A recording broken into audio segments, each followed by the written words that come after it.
આપનું નામ અને પરિચય આજે કઈ બાબતની? જી, મારું નામ બિલાલ સમા છે. હું ખાવડા બોર્ડર વિસ્તાર સંગઠન પ્રમુખ છું. આજે કચ્છ જિલ્લા ભીમ આર્મીની ટીમ અને ઉપાધ્યક્ષ ગુજરાતના ભીમ આર્મીના ઇકબાલભાઈ સાથે આ મીટિંગ થઈ.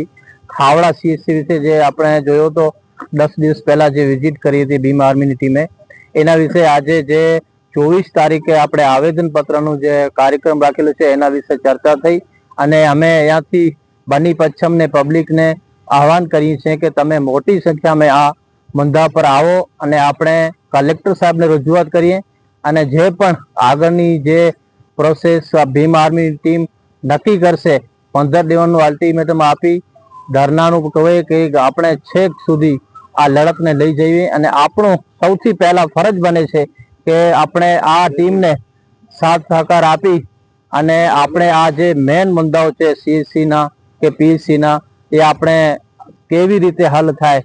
આપણે જોઈએ ત્યાં 26 વર્ષથી કોઈ ગાયનેક ડોક્ટરની ભરતી જ નથી થઈ, તો ખાવડા નહીં કચ્છ જિલ્લામાં એક મોટી જ્યાં સંખ્યામાં ડિલિવરી થતી હોય ત્યાં કને ગાયનેક ડોક્ટરની ભરતી જ નથી થઈ, તો આપણે માટે એક ગંભીર મુદ્દો છે અને આપણે બધાએ અહીંયા મળીને આ લડતને આગળ લઈ જઈએ.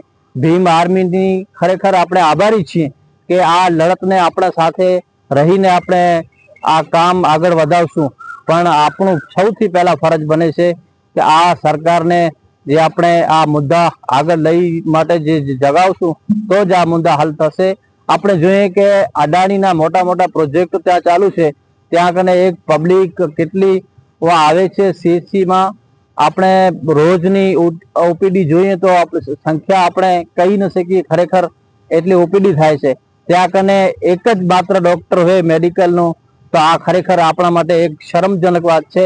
તો એના માટે આપણે સૌ અહીંયા આવીએ અને યુવા વડીલો, આગેવાનો, મૌલાનાશ્રીઓ અને બધાને આપણે આહવાન કરીએ છીએ, આવો આપણે 24 તારીખે સાથે મળીને આ લડતને આગળ વધારીએ. આપનું નામ અને પરિચય કઈ બાબતની? મારું નામ ઇકબાલ જત છે, ભીમ આર્મી ઉપાધ્યક્ષ. આજે અમે મીટિંગ રાખી હતી આરોગ્ય બાબતે. અત્યારે 2 દિવસ પહેલા 80મો સ્વતંત્ર દિવસ આપણે મનાવ્યો.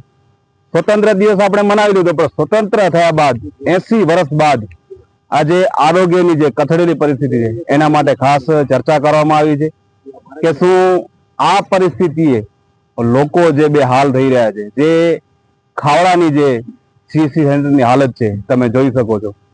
ત્યાં સીએસસી સેન્ટરમાં એક રિપોર્ટ છે કે દર મહિને 100 થી માથે ડિલિવરી થાય છે અને ત્યાં નર્સિંગ સ્ટાફ ઓછું છે, ત્યાં મશીનરી ઓછી છે. તો કેવી પરિસ્થિતિમાં ત્યાંના લોકો હાલાકી ભોગવી રહ્યા છે. ફક્ત પ્રશ્ન ખાવડાનો નથી, અહીંયા આખા કચ્છનું છે.